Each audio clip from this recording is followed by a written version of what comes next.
October is Breast Cancer Awareness Month, and while we've been observing this for what seems like forever, there are always new innovations, new techniques as well, coming to the forefront in the fight.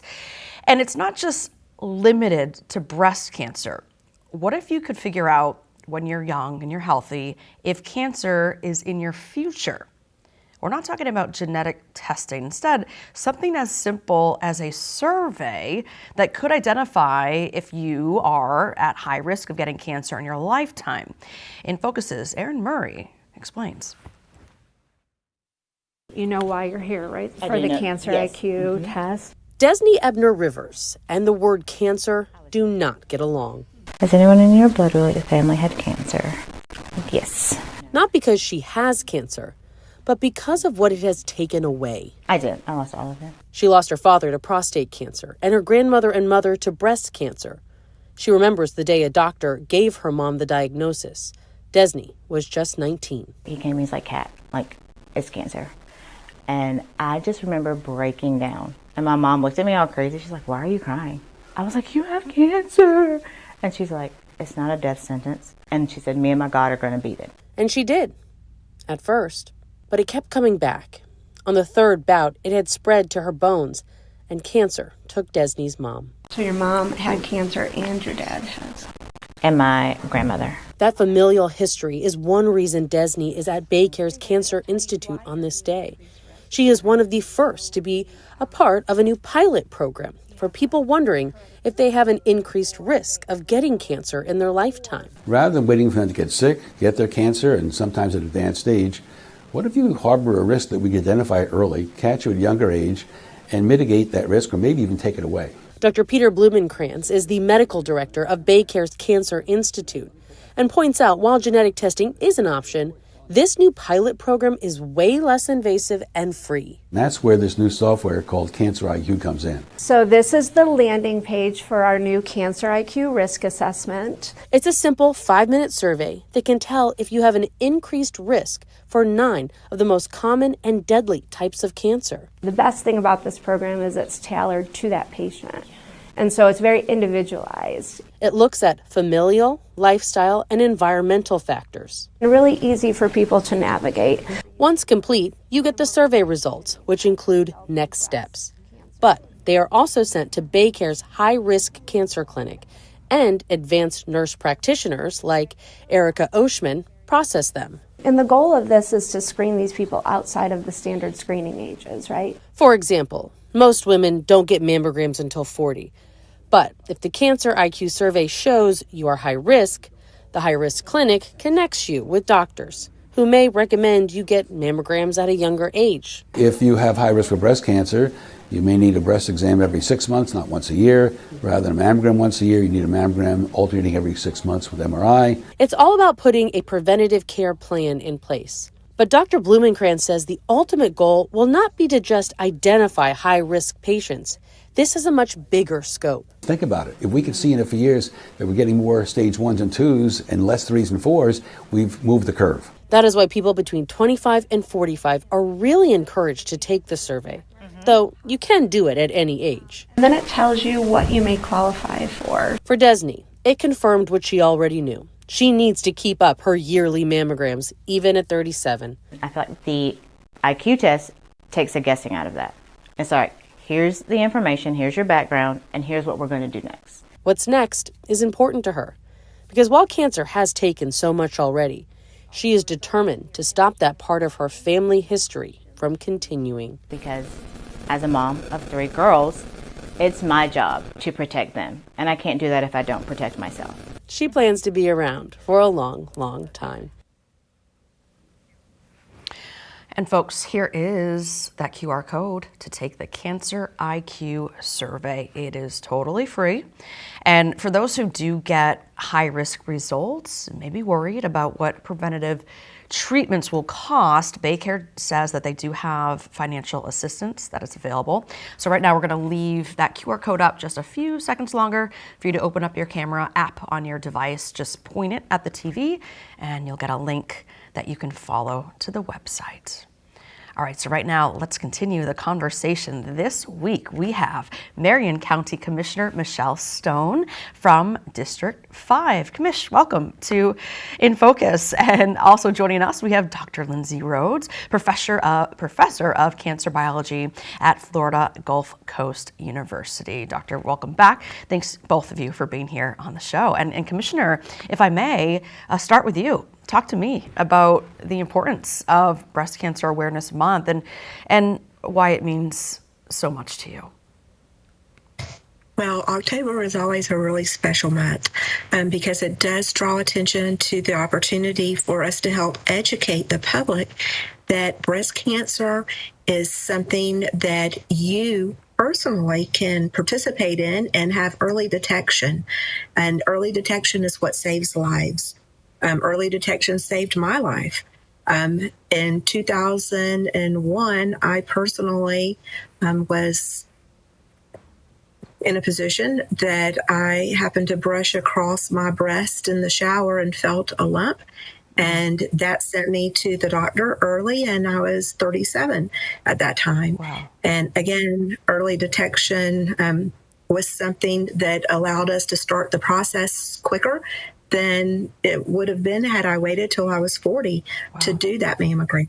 And cancer-free now for how many years?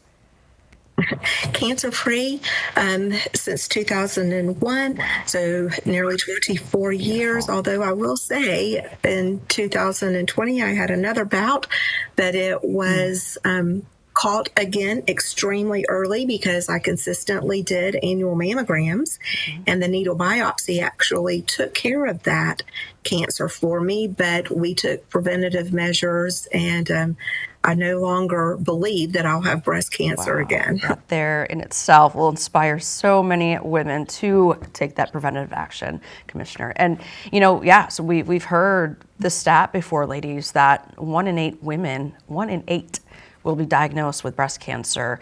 And Commissioner, sticking with you, what has been your experience with perceptions? Are women as a whole hearing the ramifications of those stats and keeping this top of mind? I really believe so. More and more we talk about it. Again, October is a full month that we highlight this, and in the county particularly, we do a proclamation where we invite all the caregivers and those service providers in our community to come forward. We provide the stats again in the proclamation, and those service providers talk about the need to educate, have their mammograms.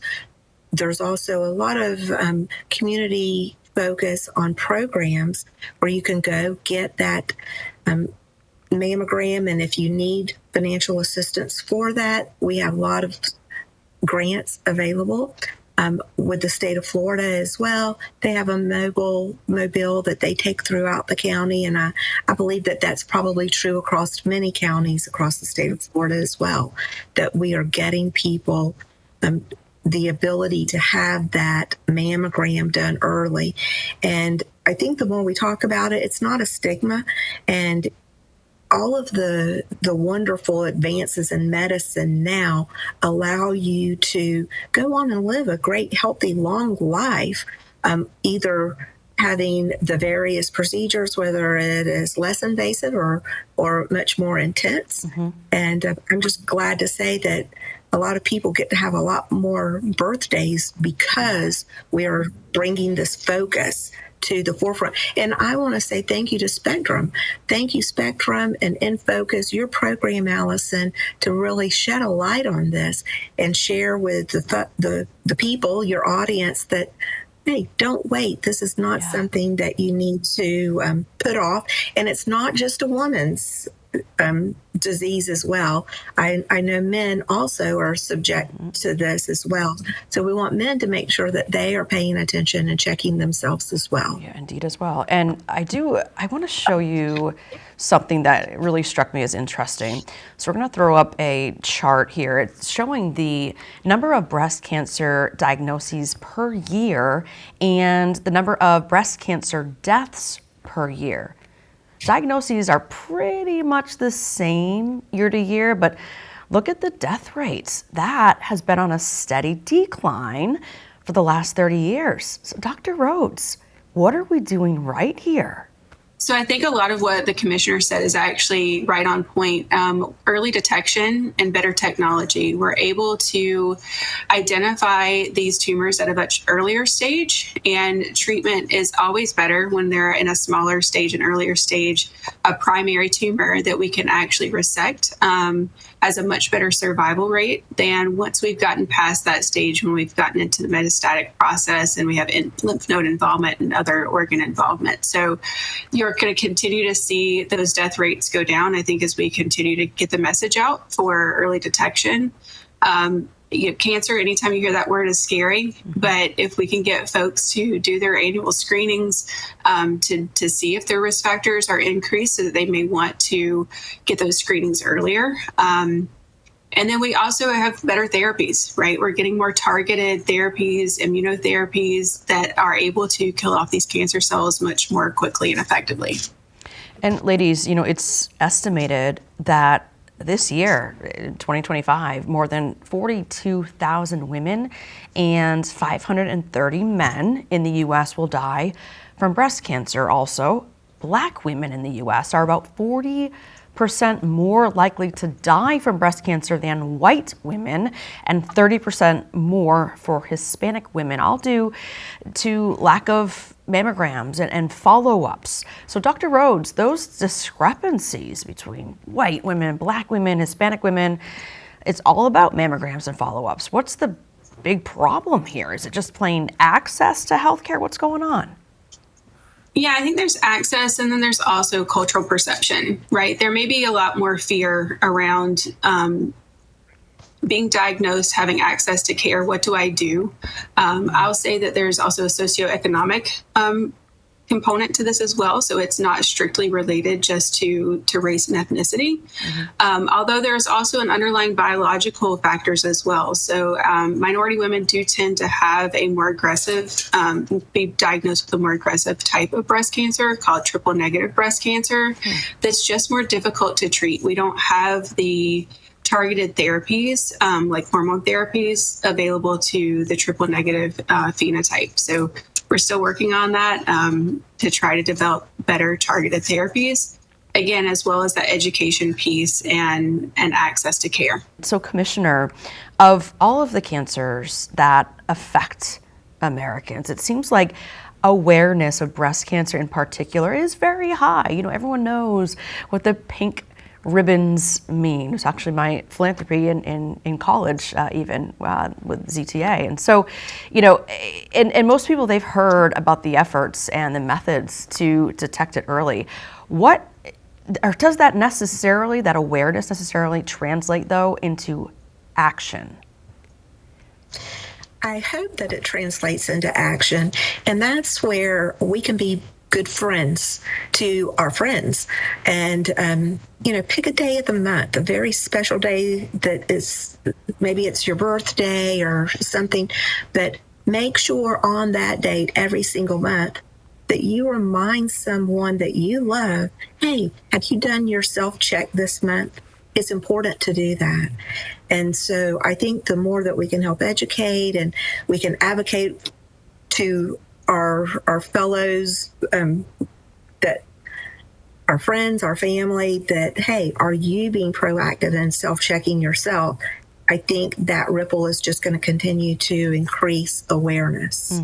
And Dr. Rhodes, when we talk about putting money into research and treatments, how long does it take to see those results? For example, if the feds put $1 billion into new research, how long until we might see the results? We know it's not necessarily the next day, but do we have specific expectations for that?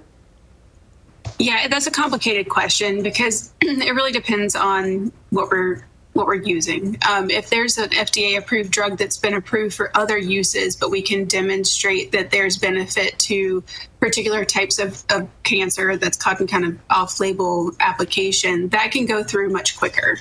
If it's a brand new technology that needs to go all the way through, phase 0, all the way through all the clinical trials, it's going to take years to go through that process. And I know it's frustrating. It can seem very slow, but it's really important that we make sure that we're doing it right, and we've got all the controls and data that we need to make sure that we're doing good and not causing any additional harm. Yeah, so speaking of data, Dr. Rhodes, tell me more. I'm curious about the research that you and your team do at Florida Gulf Coast. And what have you learned, during your time there as your purpose, is to deep dive into this? Sure. We look across multiple different subtypes of breast cancer to try to identify new targets for therapy. And one of the things that I think people may not know is that a lot of the drugs that we have, not just in cancer, but across the board, come from natural products. That's where they're first discovered. If you have ever heard the term Taxol, that's a big cancer drug that came from the Pacific yew tree back in the 1960s. So my lab, we look at natural compounds to try to identify those that can selectively target different targets in breast cancer and kill off the cancer cells while not harming our normal cells. That's always the balance, and to understand why that works. So, Commissioner, this isn't a political issue at all, right? Or at least it shouldn't be. What do you want women to know? What's your takeaway? I would want women to know that it's important to be proactive in your own health. We have so much of the weight of the world on our shoulders with our families, our careers, trying to be the best mother, the best sister, the best daughter, and all the many responsibilities that we carry.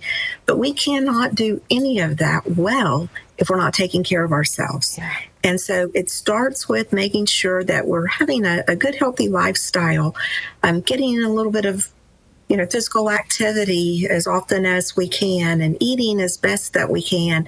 And most especially when it comes to breast cancer, that again, we have a date circled on every day in each month that we know that we're going to perform a self breast exam. It takes no time at all when you're in the shower to take care of that.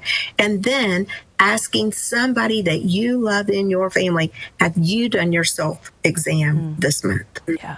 And making sure that you encourage them to do the same, that advice as well. And I'm sure there's much more, but ladies, we're worth it.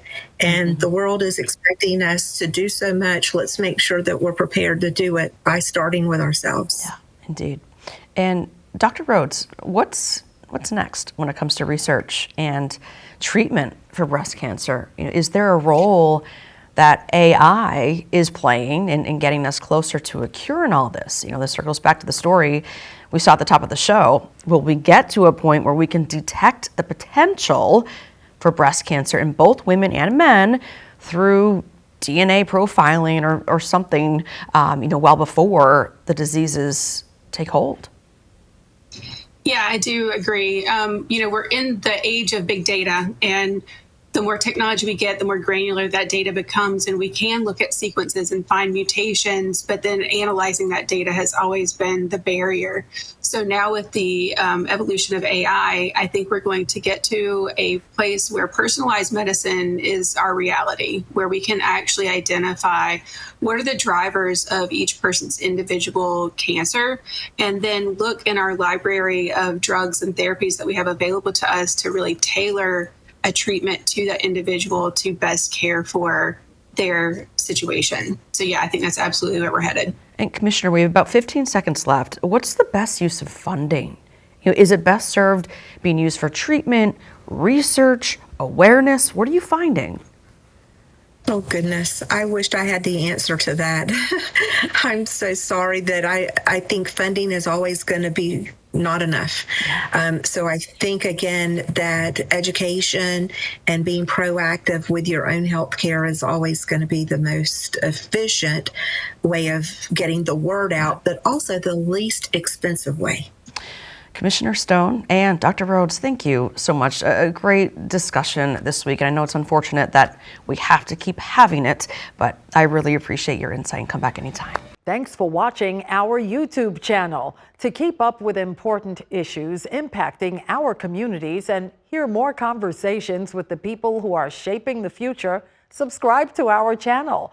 You can also download our app or find Spectrum News on your TV for balanced, in-depth political coverage and more.